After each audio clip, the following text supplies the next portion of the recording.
Hello, I'm going to show you this Model My Watershed tool where you can take a look at the solutions that you are proposing to see if they are going to have an effect in changing the amount of runoff leaving the various properties that you're looking at in the Gallatin Road and Main area. So we're going to come down here and hit Get Started. You are going to want to jump to a particular location. So you could put in any address along the area you're looking at. I'm going to put in 500 Fatherland Street in Nashville, and the address comes up. And then you might need to use the plus to zoom in. Okay, so I've zoomed into my area. And then what I want you to do is to go to draw the area, and you're going to free draw this area.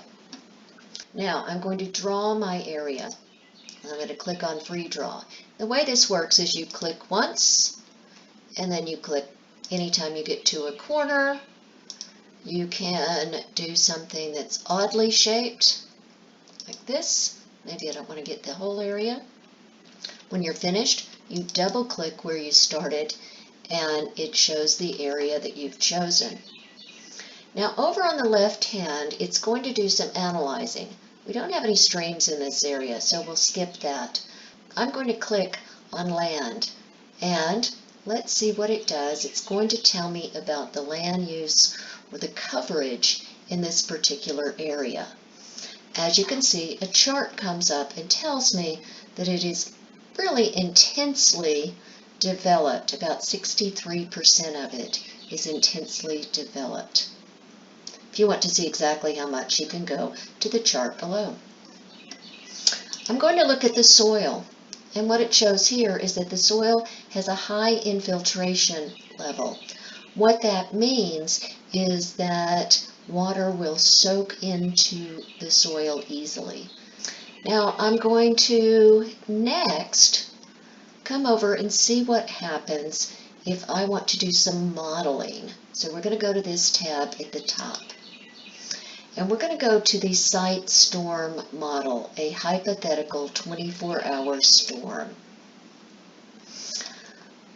And we're going to have some information show up here.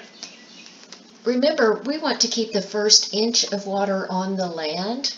This is in centimeters, and I've looked it up, and 1 inch is 2.54 centimeters, so we can use this 2.5. Now in this 24-hour hypothetical storm, here's what's happening. We're getting 1 1/4 centimeters of infiltration. So remember, that's the water that is getting soaked into the land.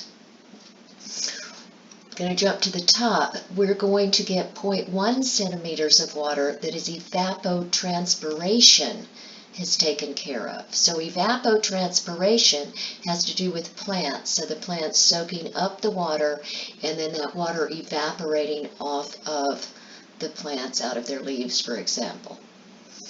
Okay, and then the runoff that we're looking at this point, it's 1.0 centimeters of water is running off. Okay, so let's take a look now at what happens if we have some changes. So come over here on the right hand side, it says add changes to this area, and you can click on that. And you'll have two sets of changes you can add. One is the land cover, and under here you can see all kinds of different types of land cover, and each one is described. For example, grassland, if you read the description there, it says that generally that's greater than 80% of the total vegetation is grassland. Well, that sounds sort of fun, so I'm going to choose grassland. Again, you're going to be able to click to start drawing. What if I put some grassland in here? Will it make a difference? I double click at the end, and let's see. My runoff is now down to 0.9 centimeters instead of 1 centimeter. So changing to grasslands made a little bit of difference. But I'm not satisfied with that, so I'm going to get rid of that one. I'm going to come up into this one modification. There is a trash can. I'll click on it and that will go away. Let's look under conservation practices. Now we talked some about porous paving, or also called permeable paving. So I am going to click on that, and I think I'll put a parking lot here. I'll double click, so I have converted that to the porous paving, and now my runoff is down to 0.7 centimeters. Now you can add things on top of each other. I'm going to come back to land cover, and I think I'm going to put in a little pasture area. Maybe we have some horses, I don't know. So I think I'll put that in this corner. Again, double clicking when I'm finished. Come over here, and my runoff is 0.7 centimeters, so really not much change. Let's see if I added a little more pasture area. Will that make a change? Let's see. And that is finished now. It doesn't seem to be making a lot of changes. So I might want to get rid of that, getting rid of the hay, pasture land, and then I can go back and I can take a look at these other choices. So there you go.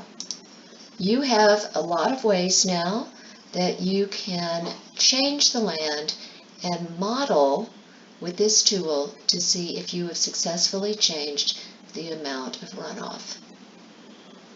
Okay, there is another feature that you can use here, which is if you come down at the bottom on the left-hand side, you'll see a runoff simulation.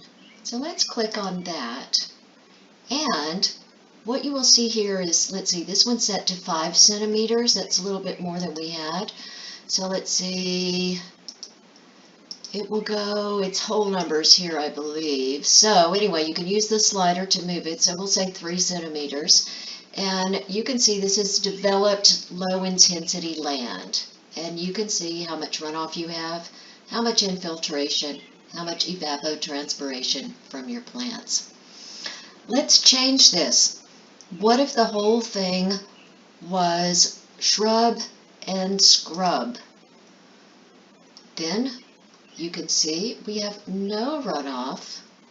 We have a lot of infiltration and a little bit of evapotranspiration from the plants.